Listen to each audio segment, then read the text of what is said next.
Driven is a brand new 2020 horror comedy that takes place primarily in a car. Now, this is a film that could easily be spoiled, and I don't know if this is a spoiler because it happens so quick in. I will say before I give any plot synopsis that I thought this movie was fine. The movie had a lot of heart, and this was a movie that really proves that. And I've said this on the channel plenty of times, so I apologize for repeating myself, but this is yet another film that proves that you can do a lot with a little. Even though I didn't find this film to land in every way for me, it had heart.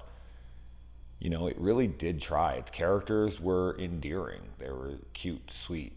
You know, you were like, oh, I like this person. Their jokes aren't landing for me a lot, but I still like the effort. I still think that, you know, this is a decent attempt at something that is extremely localized to like one setting. The whole thing takes place in a car, much like the movie Lock with Tom Hardy or something.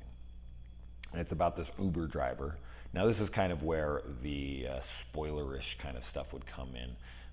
But it's very low budget, and the acting in it is fine, and the characters could absolutely be annoying as fuck for some people, especially the female in this who's like a stand-up comedian, and like she keeps throwing out jokes that I personally rarely found funny. But she never annoyed me, but I could tell that she would annoy the shit out of a lot of people, and they'd be like, I turn this movie off. I cannot take it. Anyway, so a woman is like an Uber driver of sorts. I forget what they call it in this movie.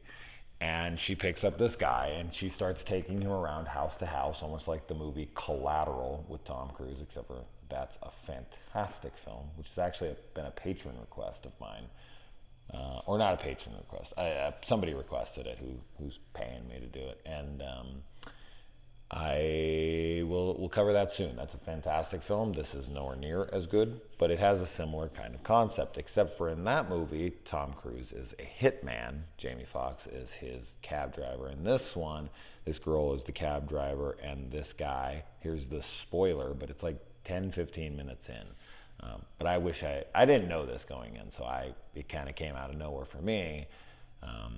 He ends up actually being a demon hunter. And so she starts to help him out. So she starts driving him around. And through that, she opens up, he opens up, they get to know each other. It's never played romantically. They never really go down that road. But there is some dramatic moments in it, for sure, especially between the lead character and an ex of hers. They have an interaction, and it's like 5-10 minutes, and it's very dramatic and very,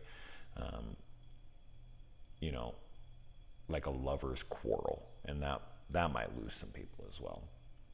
There is some fun moments in this. There was enough going on that I enjoyed my time while it was on. Would I ever watch it again? No, definitely not. Would I recommend it?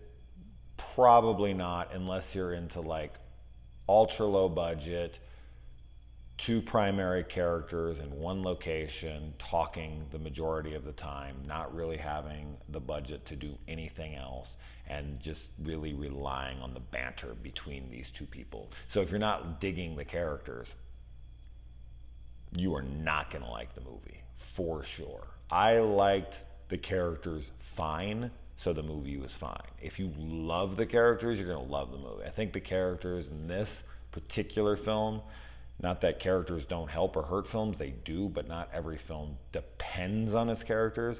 It's just part of the film. Because there's been plenty of movies where I didn't really like the characters, but I loved the movie.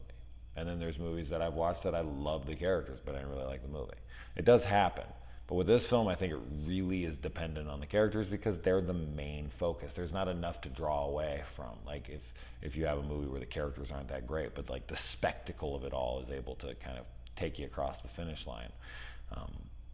But this one, yeah, its characters kind of dictate what I would think your enjoyment level of this film is. So let me know if you watch it. This isn't something to run to for sure. But if you do watch it, or if you have watched it, let me know. Adios.